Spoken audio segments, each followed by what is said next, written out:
PDM का पीर को supreme court के बाहर धरने का ऐलान। सरबरा पीडीएम की जानिब से कहा गया कि किसी ने हाथ उठाने की कोशिश की तो डंडे और मुक्के से जवाब दिया जाएगा। किसी ने तोड़फोड़ की तो वो पीटीआई का शरपसंद होगा। इसी पर बात करते हैं ब्यूरो चीफ इस्लामाबाद आमिर इलियास राना से। जी आमिर साहब, प्रेस कॉन्फ्रेंस तो आपने यकीनन सुन ली होगी, क्या कहते हैं इस पर? देखें जी, वो जो प्रेस कॉन्फ्रेंस है वो मौलाना फजलुर रहमान की तरफ से तंग आमद बजंग आमद धरने का ऐलान है, जो कि आप देखें कि सोशल मीडिया पे जो इनके फॉलोअर्स हैं, इनके मानने चाहने वाले हैं, वो 1 महीने से यही बात कर रहे थे जो सुप्रीम कोर्ट के ऊपर खुल के लिख रहे हैं और बोल रहे हैं। उन सबका कहना ये था कि ये चीजें पहले करनी चाहिए थी और ये चीजें पीडीएम के काबीना के इजलासों में मुख्तलिफ लोग बातें करते रहे हैं कि जब सुप्रीम कोर्ट की तरफ से सिर्फ और सिर्फ इमरान खान साहब की बात सुनी जा रही है तो हमें एहतजाज करना चाहिए। और बड़ी तजवीज़ें पहले भी आई थी कि स्क्रीनें लगाई जाए वहाँ सुप्रीम कोर्ट के सामने, और जो यूके में और बाहर जब 9 अप्रैल को सुप्रीम कोर्ट के जजेस की तस्वीरें लगा के जूते मारे गए थे उनको लगाया जाए, सब कुछ किया जाए। तो मेरा ख्याल है कि वो कुछ ना कुछ ब्रेक चलती रही कि नहीं शायद बेहतर हो जाए। अब पीडीएम की क़यादत इस नतीजे पे पहुंची है कि कल जिस तरीके से सुप्रीम कोर्ट में इमरान खान साहब को जिस प्रोटोकॉल में बुनियादी जो है ना वो है, जिस प्रोटोकॉल से एक मुलजिम है उसे सुप्रीम कोर्ट के जजों के गेट से लाया जा रहा है, स्पेशल गाड़ियां दी गई हैं, फिर उनको सिक्योरिटी में वापस भिजवाया गया, और फिर जो हाई कोर्ट के 2 मुख्तलिफ बेंचों में जिस तरीके से जमानत दी गई। अभी मैं मौलाना फजलुर रहमान को सुन रहा था और वो कह रहे थे कि जी जो कुछ कहा गया है कि जाहिरी या खुफिया जो भी मुकदमात हैं सब में जमानत दी गई है, ऐसा कभी नहीं हुआ। ये बड़े गुस्से में थे, नपे तुले अल्फाज में बोल रहे थे। आप देखें कि अख्तर मेंगल उनके दाएं कंधे पे हैं और शाह अवैस नूरानी जो हैं वो बाएं कंधे पे हैं, और बाकी जो उनके ज़ुमा हैं वो सारे साथ हैं। और मौलाना फजलुर रहमान की फॉलोइंग का आपको और हमें पता है कि उन्होंने ये साबित किया जब इमरान खान साहब के दौर में शेख रशीद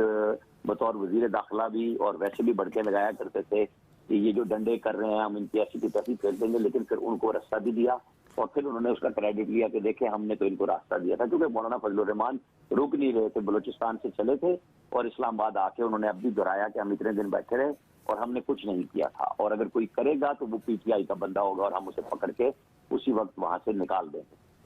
लेकिन मजे की बात यह है कि इसी दौरान इस्लामाबाद पुलिस की तरफ से एक अलर्ट आया है ट्विटर पे कि जी ये इस्लामाबाद के रेड जोन में भी दफा 144 नाफिज है और वहां किसी को नहीं आने दिया जाएगा। वो तो अब खैर देखा जाएगा कि हुक्मरान इत्तेहाद के सरबराह मौलाना फजलुर रहमान उसको अनाउंस कर रहे हैं, तो फिर उसके अंदर तो शहबाज शरीफ साहब भी मौजूद हैं। क्या वो प्रोटोकॉल से अपने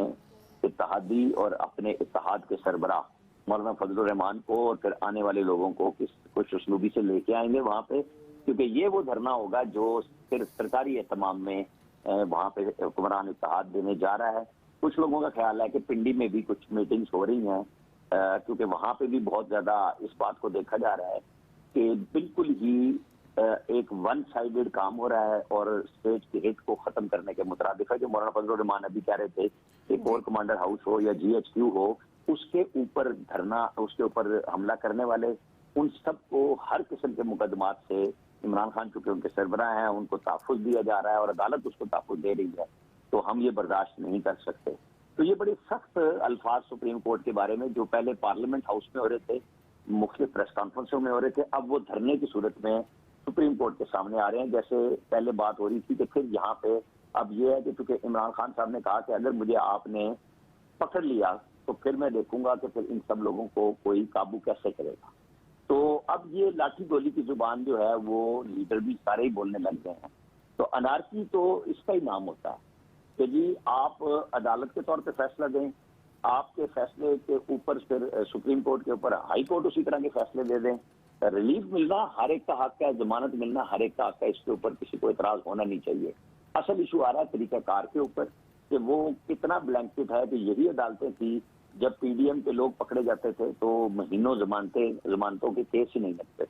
और अब पकड़े जाने से पहले दादरसी हो रही है और मुसलसल होती जा रही नजर आ रही है। तो ये बड़ा बड़ा खौफनाक पाकिस्तान के लिए एक मरहला आ चुका हुआ है कि एक तरफ इमरान खान साहब हाई कोर्ट के जज के कमरे में बैठे हैं, वो कहते हैं मुझे रिटर्न ऑर्डर मिलेंगे तो मैं हाई कोर्ट से बाहर निकलूंगा, क्योंकि उन्हें अब भी खतरा है कि कहीं किसी और केस में, किसी और यानी सिंध और बलूचिस्तान के केसेस में मुझे ना पकड़ लिया जाए। वो ब्लैंकेट चिट कोई ऑर्डर में तवक्को कर रहे हैं, क्या होगी, नहीं पकड़ा जाएगा, पकड़ा जाएगा। और ऊपर से हुक्मरान इत्तेहाद जो मुसलसल मीटिंग्स में है, जब से इमरान खान साहब का की अरेस्ट हुई है या अरेस्ट से पहले के जो इकदाम थे, तो मौलाना फजलुर रहमान साहब बिल्कुल खुल के बात कह रहे हैं कि आराम से घी नहीं निकलेगा तो टेढ़ी उंगली से निकालेंगे, डंडे का जवाब डंडे से देंगे। बड़ी खौफनाक लैंग्वेज है,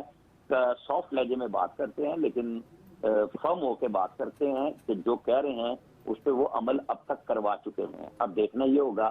कि क्या शहबाज शरीफ इस जी फैसले पे बतौर हुक्मरान उनको मनाएंगे कि थोड़ा सा तहम्मुल करें। जी बिल्कुल।